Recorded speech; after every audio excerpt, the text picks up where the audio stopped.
Got to wait for the live thing right there. Now you're live. Yeah. All right. It's still rolling on me. You're live. All right. There we go. All right. Hello, everybody. This is week 40 of our virtual tasting. As you can see, I'm not Rebecca Nelson or Kaylin Hall coming in here. Welcome to the new year. Welcome 2021. Yeah, buddy. Yeah, 2021. And we've got a great lineup today. We got Dr. Richard Becker on live with us. We have our winemaker, Jon Leahy, and then our tasting room coordinator and public relations, Nichole Bendele as well. And I am Bobby Totten, assistant tasting coordinator here with y'all live for a wonderful tasting tonight. And yeah, ready to go. All right, Bobby. I tell you what, I was about to say, Rebecca, you've got to start shaving. So, you know, we're gonna break things up a little bit here to let everybody know. So we're very pleased that both Bobby and Nichole could join us. And Nichole and Bobby both, I know you guys work long hours, so thank you for joining us. And I guess we have you for the month of January, yes? That's right. Did nobody tell you that we've committed you to this time slot? Doc, you want to kick things off for us a little bit, sir, for the new year? Josh, 10 months of having these wine tastings, virtual wine tastings, because we're not able to get together, not able to have the tastings and tours at the winery. We're open and we have people coming and sitting at tables separated, but and this terrible pandemic is now the worst it's been. One death every 30 seconds in our country. Every day is equal to the number of deaths in 9/11. We need to do everything we can to make this thing go away. And the way we do it is wear masks, wash our hands, distance ourselves as much as possible from other people, get the vaccine the minute you get a chance to get it. It's absolute life-saving. It's incredibly safe. Now, I've had it. I've also seen patients every day for the last 10 months, and I think I'm over 55. I think that's what John tells me. But anyway. Barely. Barely. I think that's still the question. 55. But anyway, our hearts go out to all the people fighting this battle on both sides of the fight. The people suffering from it, people getting well from it, people treating it, people taking care of all the infrastructure. It's so much a part of our lives. And we just say thank you, go slow, be safe. And John, thanks for this wonderful lineup of wine. This is a treat. Oh, absolutely. You know, it's fun. You know, so I believe we're revisiting the Saigne from earlier this year, from the spring. So it's kind of fun to see that. And for everybody who's joining us, we have the 2017 Saigne that we're tasting tonight, the 2015 Primavera from our La Quattro Stagioni series, the 4 Seasons series. And then we have the 2017 Cabernet Sauvignon Reserve, which is what you find in the marketplace. So we've decided to incorporate some of the marketplace wines after some feedback. People wanted to know where they could get these wines. So we wanted to make at least 1 or 2 of these readily available. If you didn't get them in the pack up, you can run down to your local wine purveyor and grab them there. I've been told time and again not to mention names. So, but we have lots of wonderful partners out there in Texas, and you'll be able to find the wine just about anywhere. So we're going to start with the Saigne, and I'm going to let Nichole kick this off because she's our resident sommelier. So Nichole, if you could speak to 1, say hello to everybody and smile, and 2, speak to this beautiful wine. Okay, thank you. Or I'm going to start telling stories about when we were in New Orleans together. I just want to say a couple things about Nichole before she gets a chance to talk. Number 1, Nichole knocked on the door of our winery. I think we had just opened the tasting room and said, I've just graduated from Charleston. I have a degree in marketing, and I'd like to work here. And that's been a lucky knock. Almost as equally Bobby's arrival, these are wonderful people to work with. Second is that Nichole has a wonderful palate. And the third thing is, I can't tell you how many people over the last 20 years, Nichole, how many, tell me, have you been here? Oh, I've been here 24, so May is going to be I 25. missed 4 20 apparently, but okay. It feels like People- 7, but yeah, it's been, it'll be 25 this May. People have come up to me for the last 24 years saying, I met this wonderful person in your tasting room. And I said, Nichole, they said, that's right. But anyway, that's the truth. And all right, Nichole. Nichole is Thank you. also a member of La Danse Escatier. And have you passed the first level sommelier test? I have the level 1 in the Court of Master Sommeliers, and then level 2 with the Wine Spirits Education Trust, certified. All right. Well, don't make any mistakes.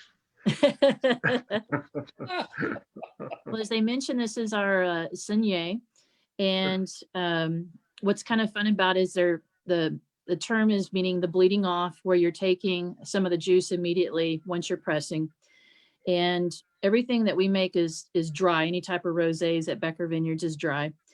So this is going to be a dry style. You might pick up a little bit of rose petals, a little bit of Bing cherries. There's also a fun little bit of spice on the finish with this wine. And it's, do take time to kind of, sniff the wine. Don't overwhelm your olfactory nerves. Some odd advice is to kind of sniff like your dog, just a short little sniff to be able to pick up some of the aromatics on the wine. Should the dog be wet or dry? Oh, I haven't had that question before. It might be easier if it's a dry dog. The wet dog might make you not want to sniff. Well, this is a dry wine, but I don't know. I'm just asking. Yeah, and interesting that Robert Mondavi told me, he was talking about how you taste wine with me for no good reason, but just kindness on his part. But he said the best way to sniff a wine is to approach it as if you think it's going to be something that smells bad, or it's going to be off, or something you don't want to smell, because you want to have the least amount of flow across the olfactory mechanism as possible. If you take a deep sniff, a deep inhalation, I think a lot of it blows by and you don't get it nearly as well as the most delicate inhalation you can make through your nose. And I think that's a good way to think about it. That would make sense. That would make perfect sense. Absolutely. So what kind of, what notes are you getting off of there, Nichole?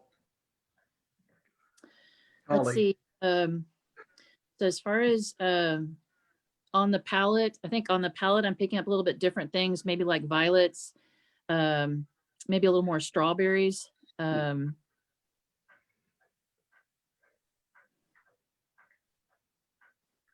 Maybe even a little bit of tart cherry.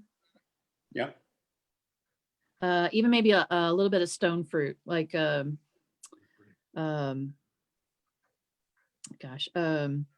stumped at the second. It also has a fun little bit of minerality, minerality there. Mhm. The finish is also kind of, I would call it like a medium finish. It's not, it's definitely not short, but it's also not too long, but very pleasant. Right on. So Bobby, what are you getting off the wine, sir? well, definitely that floral nose to it. It's still very jammy. Like I still get a lot of fruit on it. Get a lot of cranberry notes to it myself. And then getting kind of almost like a little bit of like an anise, like a anise finish to it. Mhm. But really enjoy it. Good. So guys, since we have both of you here and Nichole, you've set up our tasting room and basically trained everybody that's come through there. So and Bobby, you've been with us a long time, and I want to say that I tried stealing you for the back of the winery and got lots of trouble. So Nichole came down to my office one day and basically with a shotgun, everything. It was a horrible mess. But how do you approach this wine with our guests? How do you introduce somebody who may not be a rosé drinker to convince them to try it? Aha. Yeah, right? Dry dog here, buddy. I guess I would say, hey, we have a rosé that we'd recommend you trying. Kind of start it from there. And then if they say, oh, I don't want anything pink, I think from there going, oh, you might be thinking of blushes, things that are sweet. And we want to let you know that this is a European style. And then usually when you start describing it and also kind of explaining the history, which history is always fun when you're describing different wines, different varietals and whatnot, I think it makes them feel a little more relaxed, maybe a little more open to trying it.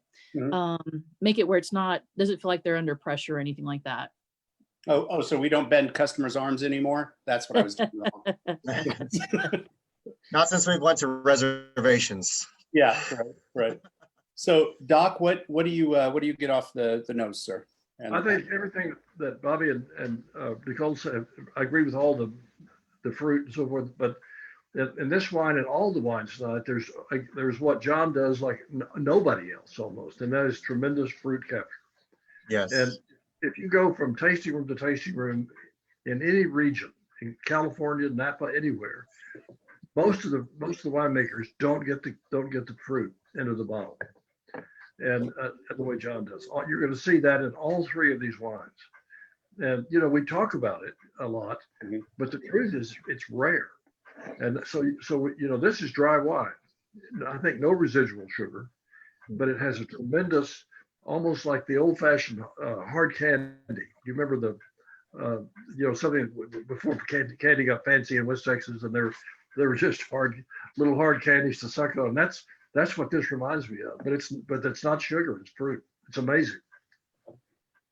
Yeah, I'm sorry. Go ahead, Nichole. Oh, I'm sorry.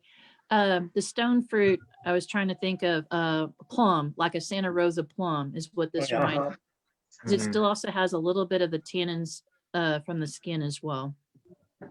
Yeah, and this is a little darker than a normal rosé, the Saigne, because we were bleeding off quite a few things. I mean, the two dominant varietals in here are Merlot and Cabernet.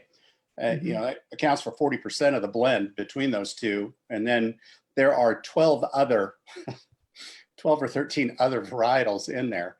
I was looking through the compositional breakdown. No, I'm not going to go into 1.5% stuff, but it's Grenache, Mourvedre, it's significant amounts. There's a little Tannat, there's some Petite Syrah. So this, and the story behind the Saigne is my favorite because this is a very good snapshot of my working relationship with my boss, Dr. Becker, who, he'll come in and he'll start tasting these tanks of wine. And he said, boy, this is really good. Or, hey, I think there's something wrong with this. Or what are you doing here? And that's a good dialogue. Well, the week that he came in was a week after we discovered that all the Saigne juice that we were collecting had started fermenting and had finished fermentation before we had anything to do. We were not planning on making as big a rosé conglomerate as this. And it was like, it's all okay. It worked out. Doc tasting goes, you guys really did something special here. He goes, this is great. This is wonderful. And all I could think of is that's the easiest wine I've ever made in my life. And so he said, what'd you do? And I said, well, it's a long process. We really had to watch and monitor how much of each wine we were taking. And I was going on and on and on. And he's just sitting there doing this. He's like, so you had no idea, huh? Busted. But the other thing that Jon does, which you're going to see in these other wines, is this Saigne means to bleed in French, and so he takes off some of the volume before the final expression of all the color and flavor from the skins is present in the wine, and concentrates the wine. So it gives us both a wonderful access to rosé, and it gives us a much more concentrated final red product. Yeah, well, and that was the real actual focus of this. The Saigne was a very happy byproduct, and we do use some of the Saignes some Saignes in the other, like in the Provençal and stuff. But we also do a lot of direct press there. But the true purpose of Saigne was to add the concentration to the red tank to increase the skin to juice ratio on those grapes. And when in odd years when Cabernet grape may have developed a little bigger or fatter berry, you know, we'll definitely Saigne. In a normal year, we won't really Saigne the cab at all because it's already a very small berry. So each year that Saigne changes. And of course, going forward, especially with the 17, and it was the 15 that was the first year that we did that, I think, with the 16. Sorry, the 16 was the first year of the Saigne. But so with the 17, we made a little more effort to keep a few things separate and then blend back together later. So John, typically about how long skin contact like would we have with before doing Saigne process?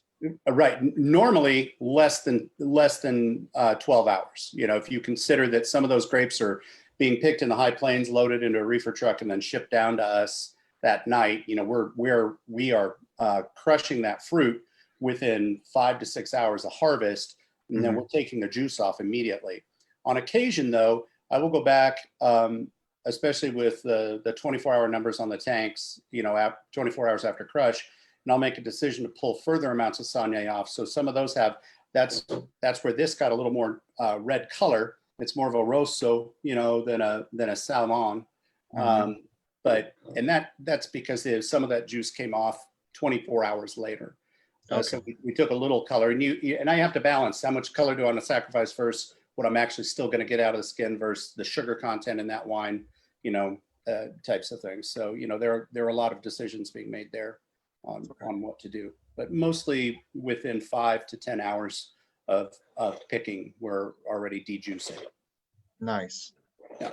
Bobby, one thing that we always disagree on slightly is I always want the wine to be a little lighter in color. I want it to be more salmon colored, or as the French and Nichole and I say, salmon. Salmon.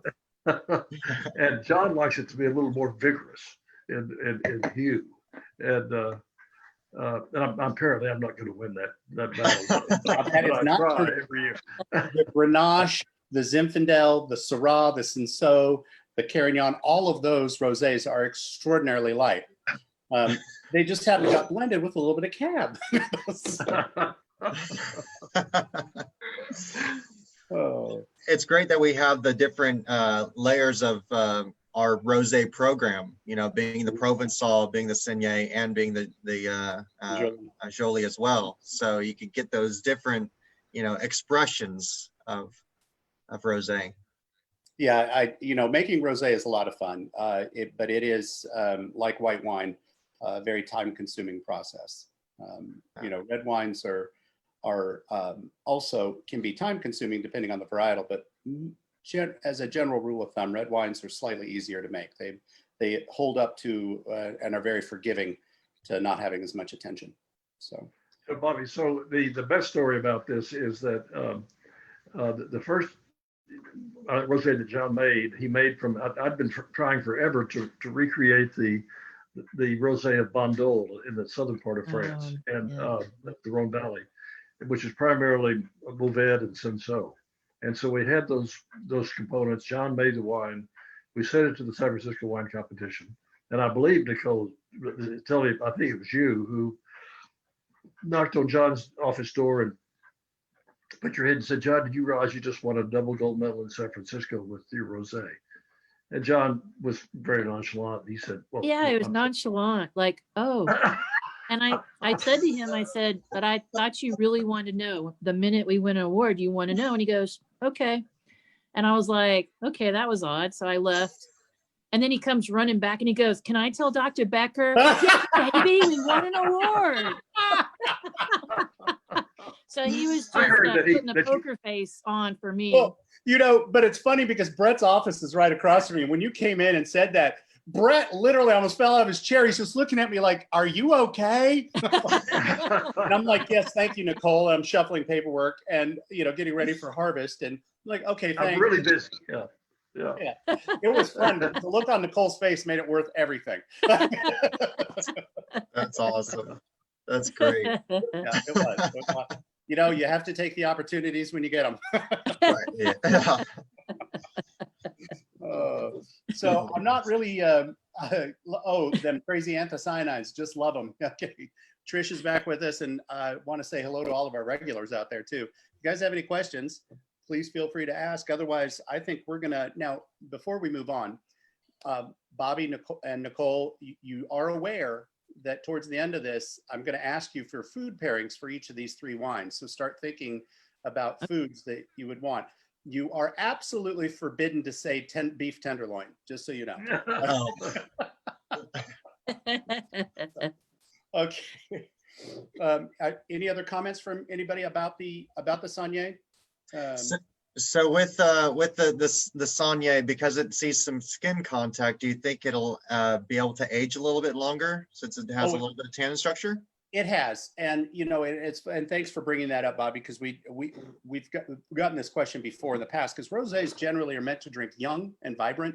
This is still got a lot of vibrancy left, and it is a 2017, and it's a little over 3 years old now, which to me is perfectly fine, especially on a nice rosé. I've had several rosés, not just ours, but several others, like Domaine Haute, the Whispering Angel and stuff that are a few years old that seem to hold up fairly well.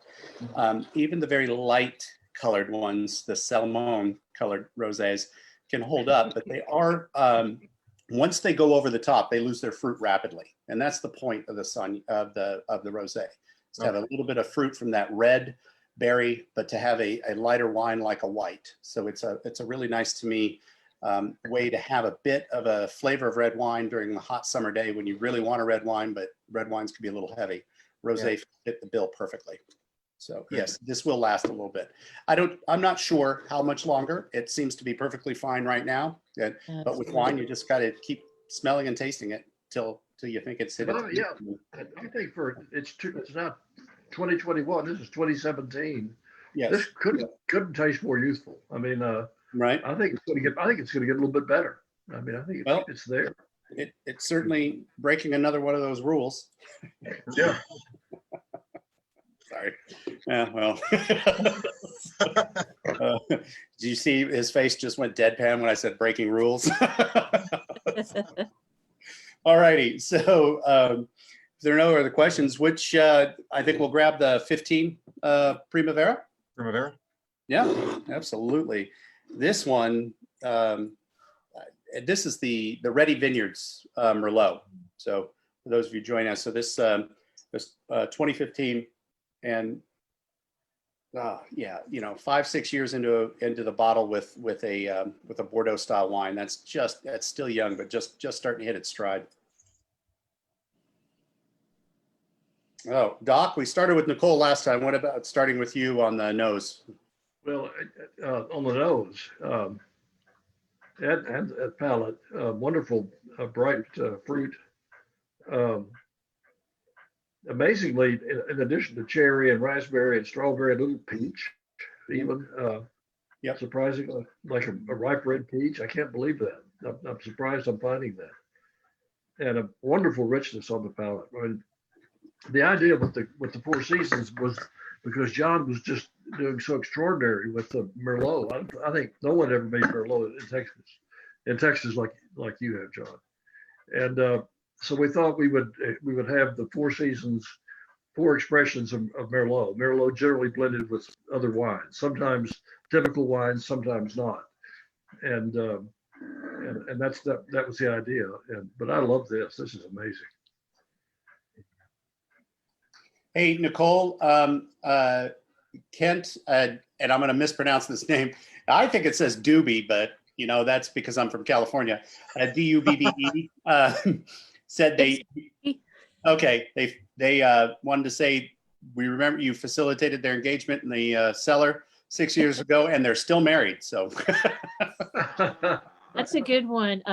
They have a joke on that because he mentioned she doesn't know I'm going to propose, but there needs to be a spot where you temporarily leave and then come back.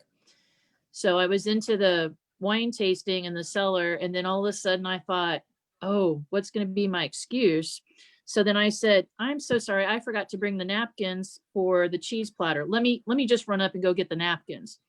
So then later, he pops the question to her. She says yes. And when I come back down, he goes, napkins? Really, Nichole? Napkins? And I go, well, I had to think of something to temporarily leave the room.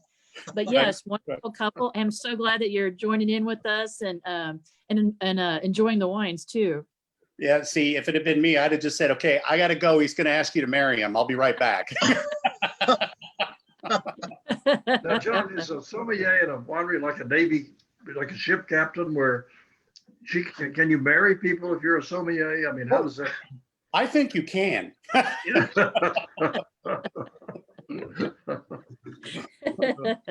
awesome. Okay, so back to at hand. So Bobby, what about the nose on the wine? Oh, the nose, I'm getting some beautiful stewed fruits as well. Mhm. So like definitely some plum. Get a little bit of some chocolate as well Yeah. on the nose.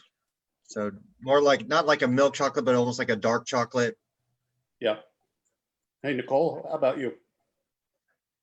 I pick up some nice caramel notes with this wine, and also the tobacco. Jumps out at me. Mhm. It's also got a little bit of a dusty characteristic to it.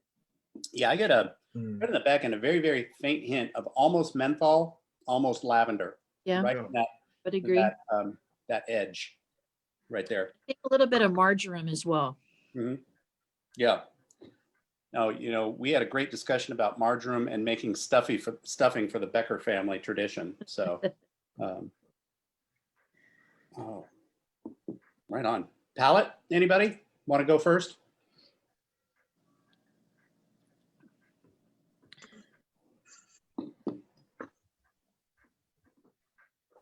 I would say it still has,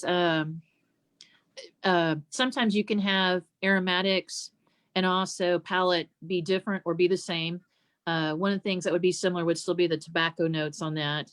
I think you also pick up some nice tannins. It has a nice tannin structure, not overpowering, but still present enough. Dr. Becker always has this talk about a wine needing some grip to give it longevity. And this one still has nice grip.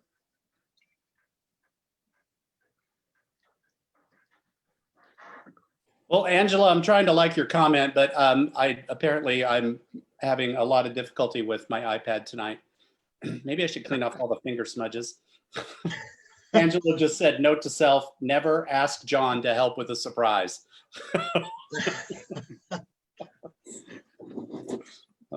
So Bobby, what do you get on the palate? I'm still getting that, like Nichole was saying, the confirmation of what I'm getting Okay. on the nose. Definitely that chocolate. But I saw you diving back into it, so I didn't know if you had anything. Yeah, and then I'm getting a little bit of that menthol as well. I mean, that kind of almost that kind of a minty hint on the finish. And I'm really enjoying the color too, the rim variation. It just looks beautiful as well. Just kind of seeing how the color looks in it as well. So somebody just put a note saying our website was down, and I'm pretty sure it's the Russians. Don't worry about it. Doc, Well, any further notes? Well, I would say that, I'm pairing it with San Saba peaches from pecans. Pardon me. You startled me there for a second. San Saba pecans that Trish sent me, and boy, that's a wedding, which is wonderful. Mhm. And but this is incredibly complex wine, John. I mean, it's just you've hit the ball here. definitely a lot of layers. Mm-hmm. Mm-hmm. Yeah, so this wine is real. I'm sorry, I was looking over to the side. I apologize. I was looking at my notebook. So this is 96% Merlot. That's VJ's, vineyard. And it's 2% Cab Franc from the Binghams and 2% Teat Verdot from Drew Talent. So it's got some absolutely fantastic layers in there.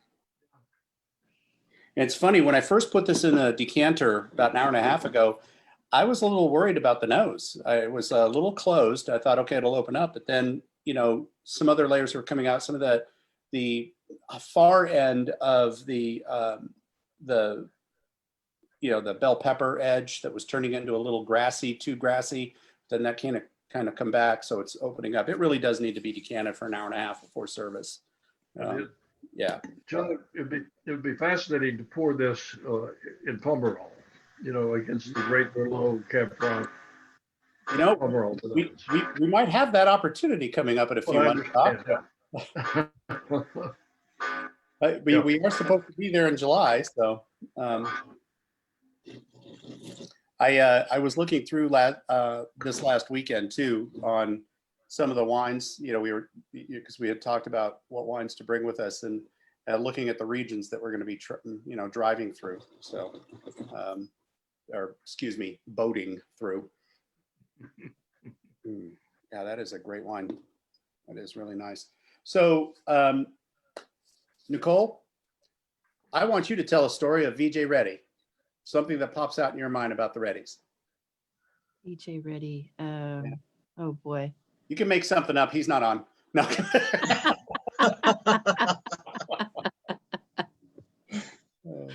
Gosh. Let me come back to that. Let me think about that for a second. I'm gonna have to think. Okay. All right. Well, Doc, when did you and VJ start working together? When was the? Well, here's the story.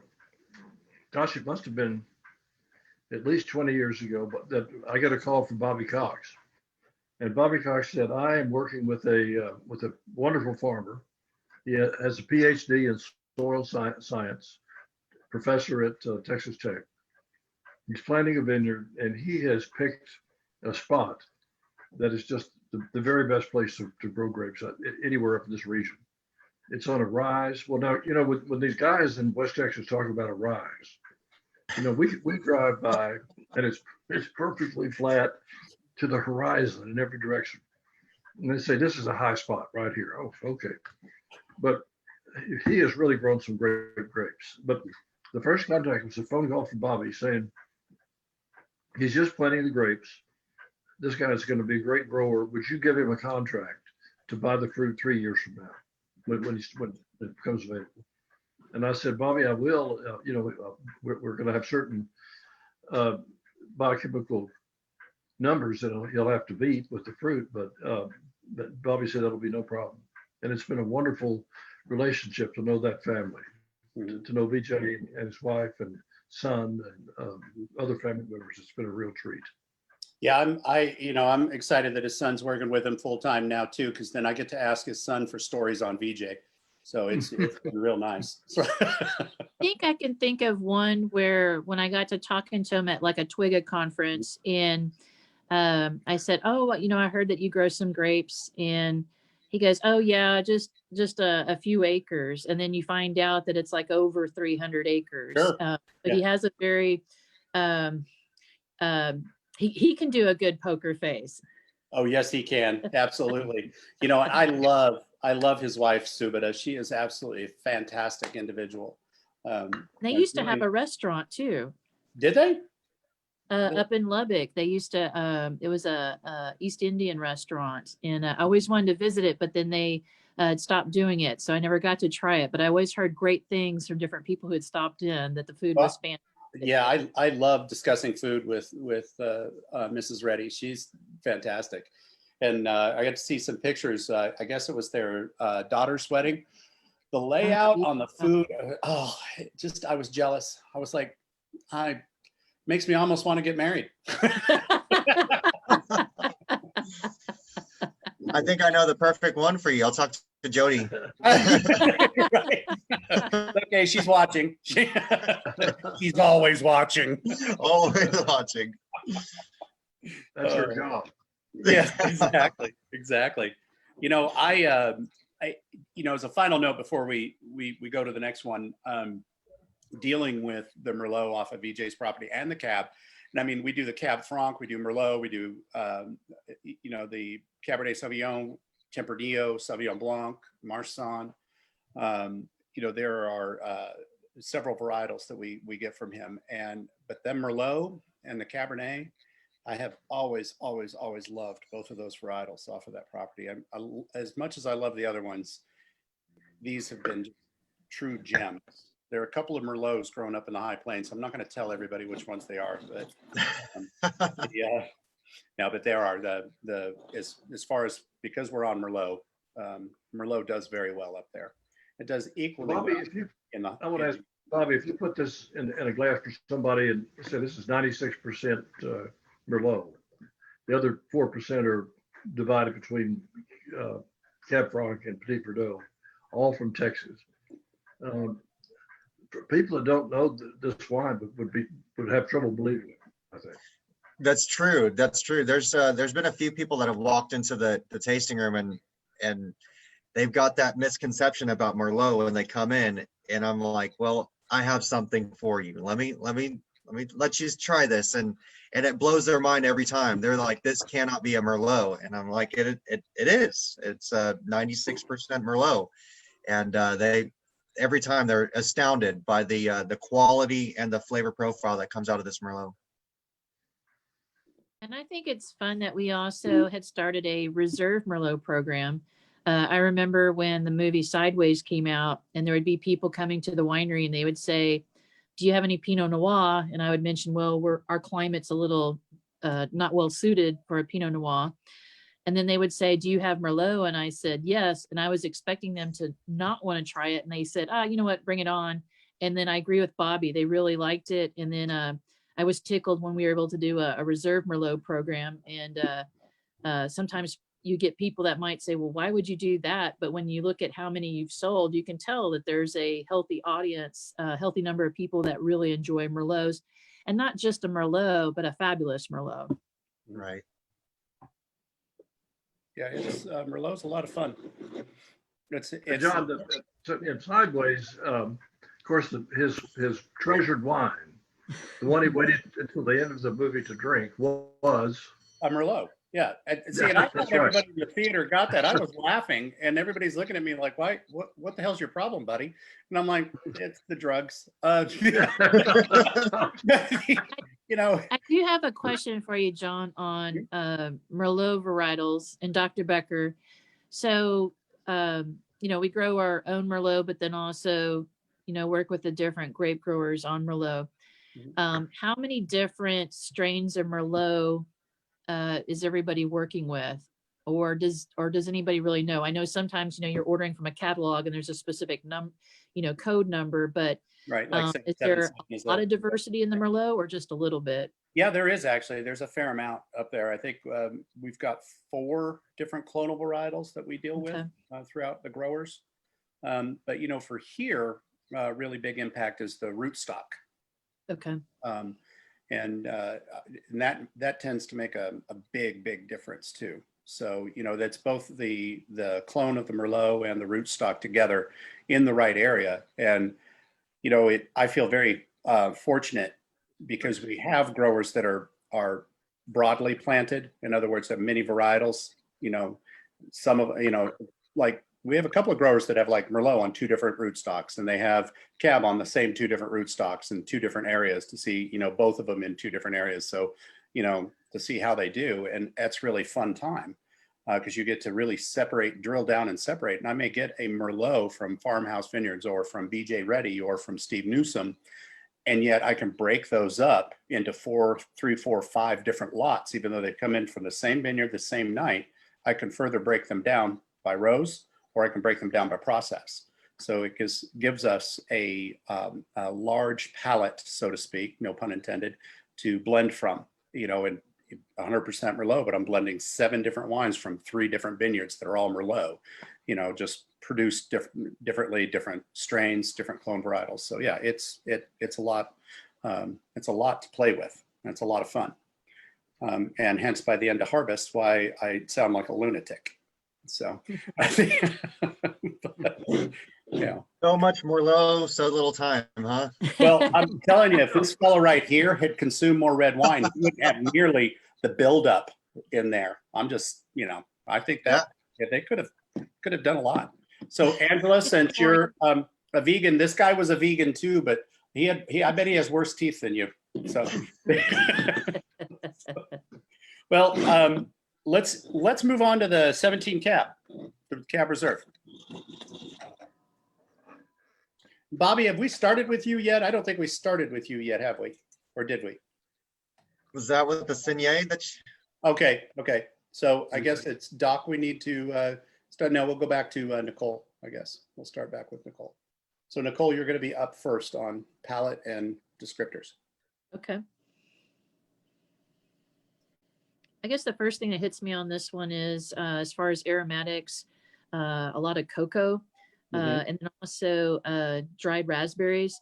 And Texas Cabernets seem to really have a strong raspberry note. And then depending on the season, dried raspberries, fresh raspberries, jammy raspberries, but a lot of raspberry notes.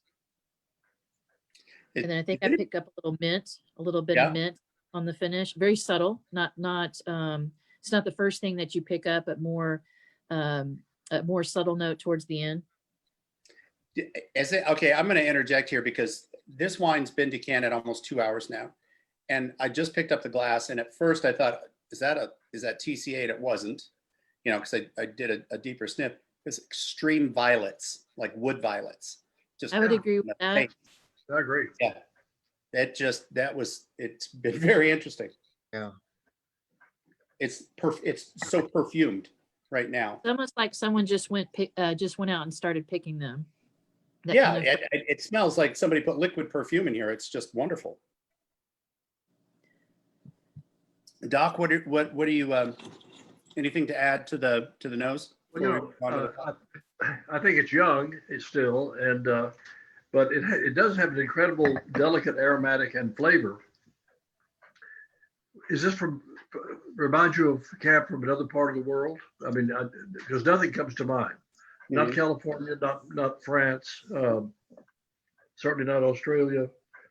No, I think we may have the contender to introduce the world to what a Texas wine. I'm just saying. Yeah. It's a lofty goal to convince people that we can grow wine in Texas. We've only been doing it since 1780.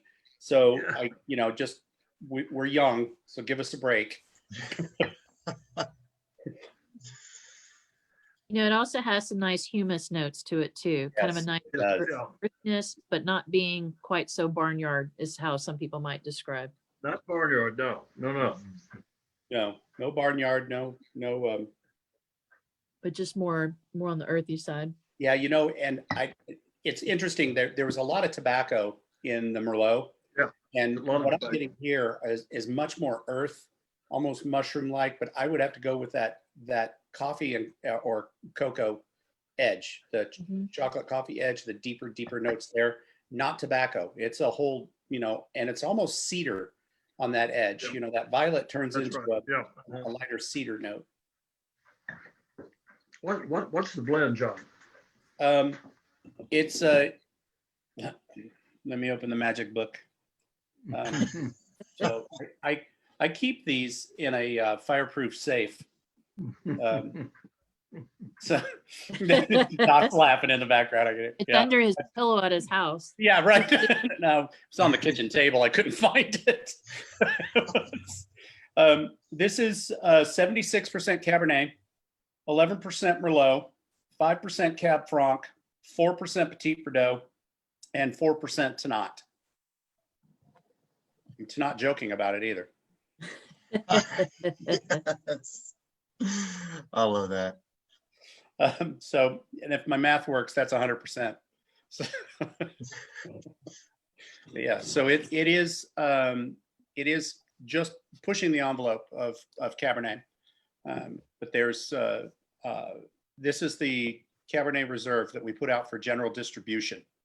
So you can find this at your wine shops and grocery stores. And I've noticed that a lot of this fruit comes from Leahy Vineyards. Yeah, 69% of this particular wine came from Leahy Vineyards up in the High Plains. Matt Adams is the owner up there. He's a super nice guy. If we get to do meet and greets again with vineyard people, I think people would enjoy meeting him. He's super nice. And the guys, his foreman, a couple of his right-hand guys up there, they're funny as all get out. They've got a West Texas sense of humor, and I love it. And I asked him one time, I'm like, you don't mind dealing with somebody who's from California, do you? And he's like, nah, you're not having to pay me. Your boss is paying me to do it. Just deadpan. Like, it's okay, I guess. See, it's hilarious. But yeah, we've got a lot of really good partners up there. So I know we're tasting Cabernet Sauvignon is the main ingredient, but also like on Tannat. Can you also touch off a little bit on Tannat in Texas? Hmm. Yeah, Tannat in Texas is terribly. It's a terrible tinkering time to do Tannat in Texas. Um, come on, that was funny. Yeah. So Jet, I think Jet and Drew and VJ all grow Tannat, if I'm not mistaken. But and I know there are other vineyards that do. I'm just talking about the partners that we deal with. And, Bending Branch, a neighbor of ours just down the road, a piece, does it Tannat. And Dr. Bob down there does a very nice one. And he was really a big Tannat proponent. So some folks started planting because of that. And then when we got our hands on some, we wanted a little bit for blending, and I've enjoyed it. But our real introduction there was, I think it was back in 2013 or 2014, somewhere around there. They had a Uruguayan wine embassy come through. So they had several Uruguayan growers promoted by the embassy, the Uruguayan embassy, and the mission out of Texas. And they came through Texas and a few other states. There were 15 growers, and we took advantage and went down. It was in San Antonio that they were doing the tasting. And we got to taste a lot of Tannat. So Uruguay is really known for that varietal. And so being able to taste through it and thinking, okay, if these are great examples of, or average examples of, or stellar examples of, then I know where that Tannat needs to lie. And that's the first thing you really need to do is start tasting that varietal, as many different producers as you can.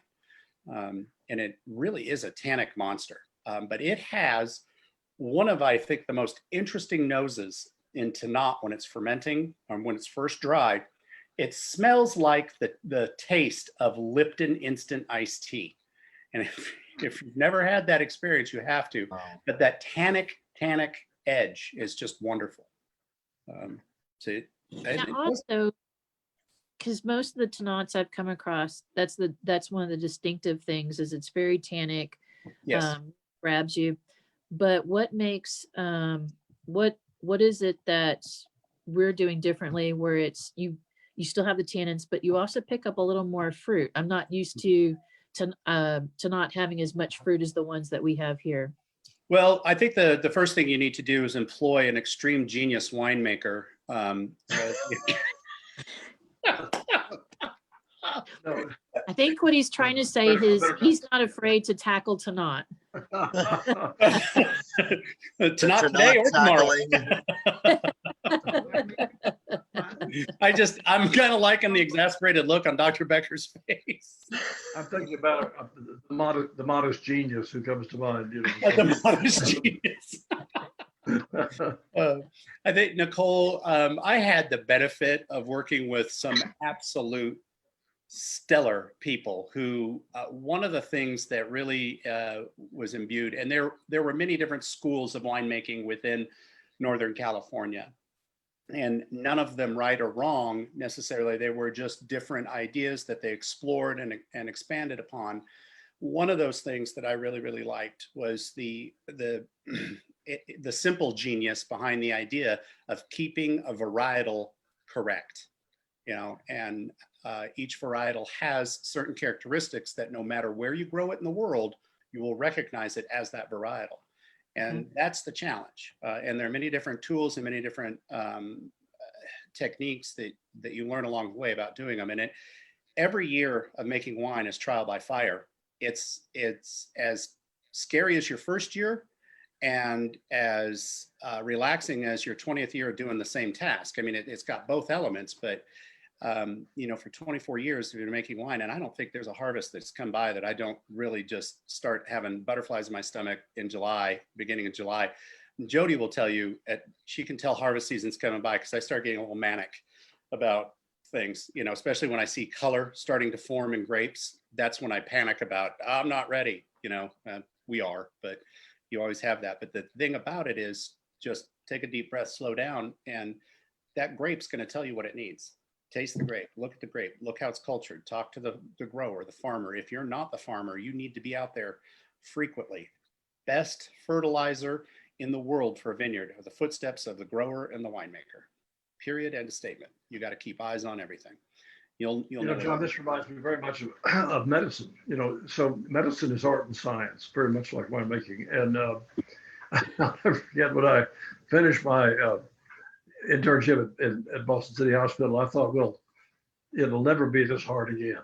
Well, it's been the same every year. So that nothing ever changed. It never gets easy. And Right. but nothing beats being there and hands-on and looking at Yeah, everything. it really is true. Becker, what made you be interested in Tannat? Well, if we're always focusing on the cowbell, and so I think John needs a little more cowbell. That generally means a Damn little it, I more don't have it here. a little more Cab Franc, a little bit more Petit Verdot. But Tannat is the bass drum. So Yes, if you need yes. a little more of the bass drum, then you put a little more Tannat in You can never have enough bass. I don't care who you are. Yeah, and Nichole, not to be evasive about the question, the root of the question is how do you keep the fruit in the Tannat? Two of the simple things are yeast that you use and temperature at which you ferment. Those two right there at the beginning. Temperature is your best friend and your worst enemy in a winery. So knowing that and knowing what those optimals are, you've got a big foot in front of being able to keep some fruit intact. So. It was just something I noticed that, like I said, when I've tasted around the world, it's always something you pick up all the tannins, but I just thought it was really fun that we also had, along with the tannins, the fruit that had some excellent complexity and it made you kind of stop and go, oh, let me retaste you. Let me revisit here. And so, but I'm enjoying the Texas Tannats. Well, and I do too. And as much as it pains me to give credit to all these wonderful winemakers around here, and I'm really not a super genius, but there are folks out here that are busting the hump and making some pretty damn good wine. And it is fun to taste what our neighbors do and talk to them. And people are fairly open about, okay, this is what I do. This is what I didn't do. This is what I should have done, or I didn't do this, but it turned out okay for this. So now I'm going to do it this way next time, that kind of thing. So there's a. John, that's not a conversation we have with our patients in medicine. So really? I wanted to talk to you about bleach. So somebody let me segue away from that with we just got a question. Mr. Gage just asked, what is carbonic maceration? What can it do for the Texas wines? Well, carbonic maceration, like any tool, is appropriate for the right use. Yes, carbonic maceration is good, especially if you have fruit that may be slightly damaged or not slightly damaged, slightly under-ripened. Carbonic maceration can be very, very good. So there is no apply at one blanket all formula. Crack 2 eggs, 1.5 cups of milk, the entire package of this cake mix, and put it in the oven. But it's funny. I run against people. I see people frequently that believe that it's a formula, and there are some formulaic things that we do, like every time we get fruit in, within 6 hours, Rachel's got the preliminary numbers, and within 24 hours, we have a second set of numbers. And then there are guidelines that I will lay out at the beginning of every harvest based on what Rachel and I have seen in the vineyards, what we're going to do and how to accomplish some things. There's a certain set problems that you're going to run up against. And then from there, you can start problem solving. But, thinking about as many problems and solving them on paper is a lot cheaper a month before harvest than it is running around like a chicken with your head cut off. So carbonic maceration, we don't use all the time, but there's a trick I do use, and I won't say on what varietals, but they may have tannic varietals that hold their fruit. Stems, not removing all of the truly mature stems. If the stems are immature, remove them. But there's a certain percentage I like to throw back in there, and I always get dirty looks when I start gathering stems and chucking a few in every once in a while. And my cellar master, Daryl, the first time I did that, he's looking at me, he's like, what the hell are you doing? And I was like, I'm being a winemaker. And he's just like, you are. John, I thought just all winemakers look like Julia Child. I thought that's what you were telling me, but I Well, I'll take that compliment.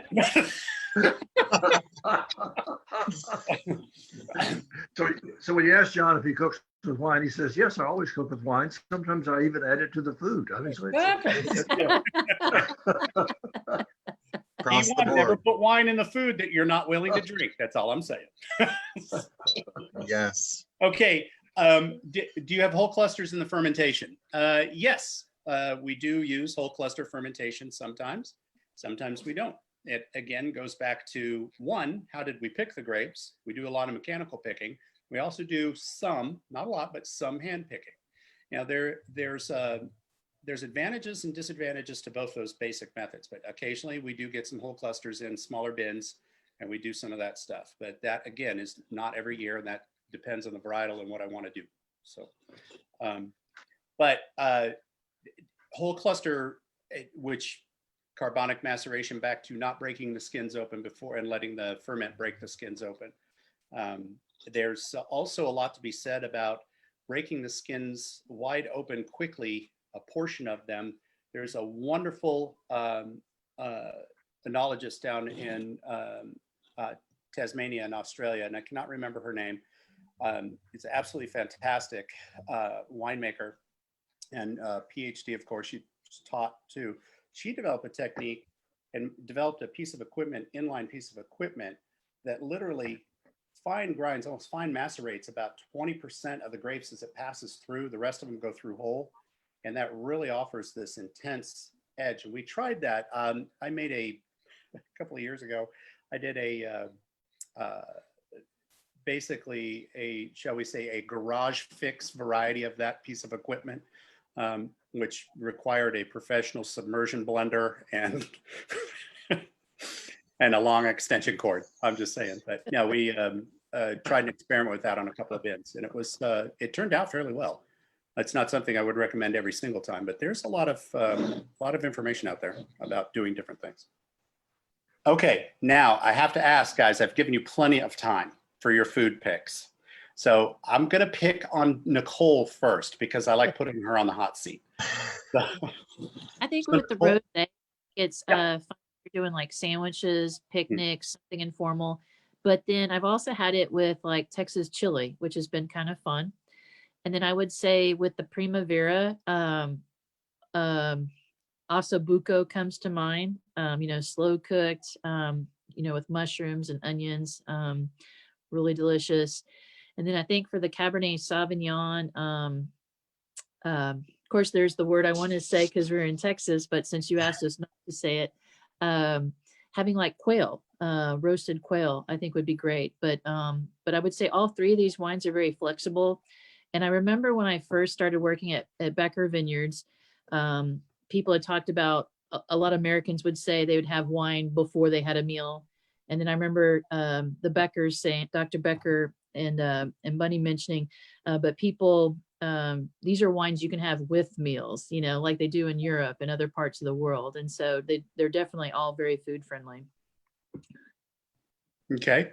I'm looking for questions on there because you guys, once you start your foods, people start asking wonderful questions.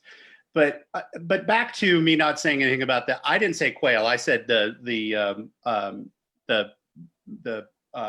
beef tenderloin. But beef tenderloin. Because we all love.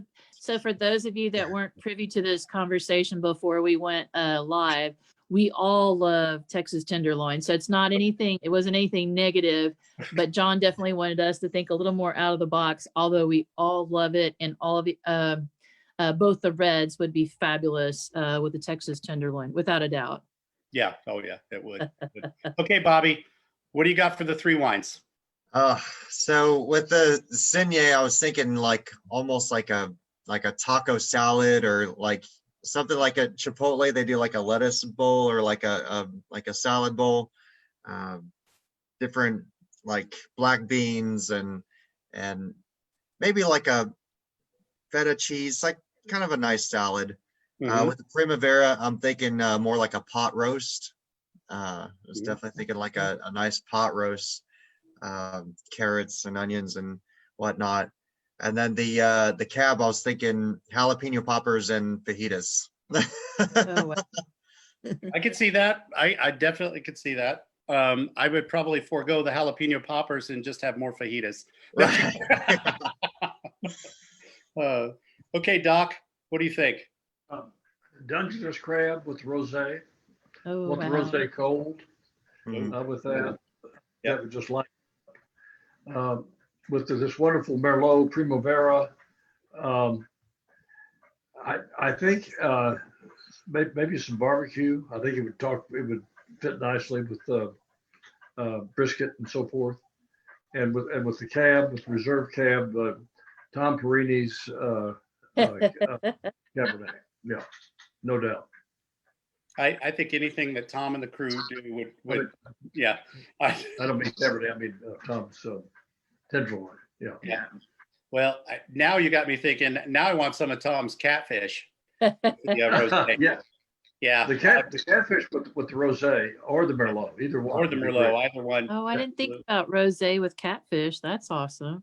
Oh, and that catfish they do is just fantastic. It's so good. I mean, he goes to the lengths that it's farm raised, but he deals with the farmer and the feed that they formulated together about what they feed the catfish, so that it's wow. not, you can have some very fishy catfish. This Yeah. is not fishy at all, and it's meaty and it's wonderful, and it's and just it brings a tear to a man who loves fried fish. I'm just saying. Oh, that's wonderful. Okay, so what about blueberry pie with the Merlot? Oh, that's different. Yeah. I'm could just see asking that. for a friend. Especially with some of the baking spices, because the wine also has a little bit of that characteristic too. Like your within your aromatics, your brown sugar, your cinnamon. Those are some things you can pick up in the wine as well. Yeah. Somebody just said Irish lamb pot pie, which growing up we called it shepherd's pie. So yeah, with lamb. Lamb is I love lamb. I really do. I do not like mutton, but I love lamb. Just saying. John, what was that recipe you have? Was it? I don't remember the wine that you were doing the pairing with, but it was apple pie with like thin sliced white cheddar.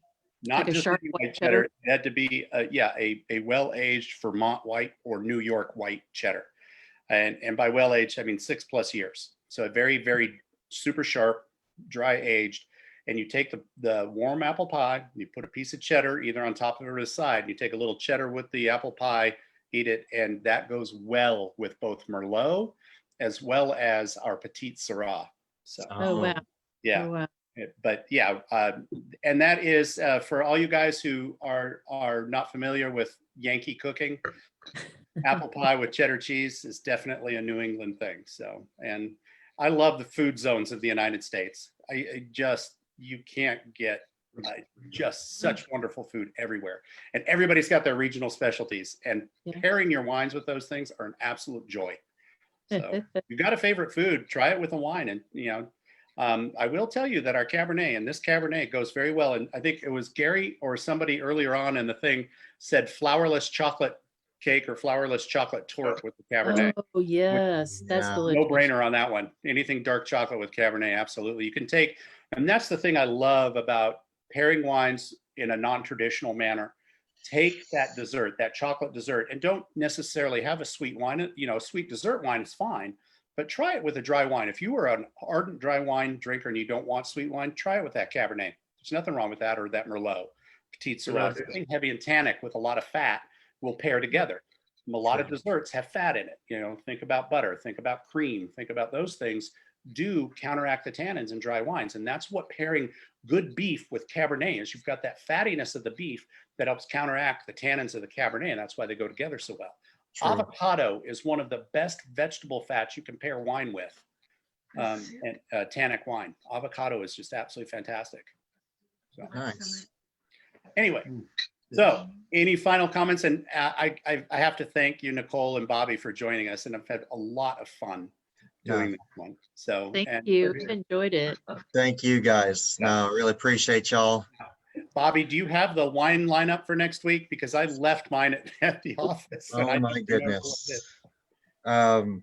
Geez, that's a good question. Uh-oh, are we unprepared? That is a great question. I Yeah. looked on the website, but and I Um, can't remember what week 41 is going to be. 41, yes. So virtual tasting packs for week 41. We have got the Barrel Select Iconoclast Cab Good. of our 2017 Rousson and then our 2016 Destate. So Oh, nice. that's what we're going for next week. Perfect. Perfect.